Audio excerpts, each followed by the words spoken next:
Hi, one of the questions you should be asking yourself at a landlord at all times is, am I maximising the return on my rental investment?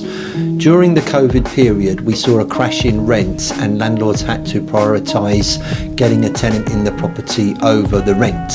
The market has very much now bounced, and at SJW, for the properties that were let at cheap rents during the COVID period, we've now served Section 21 notices to bring them back onto the market in the January period, and the new marketing rents are at least, or even in some cases above, the pre-COVID levels.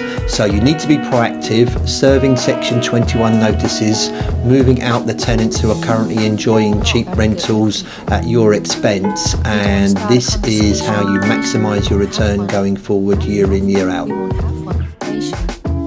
If you don't start a conversation.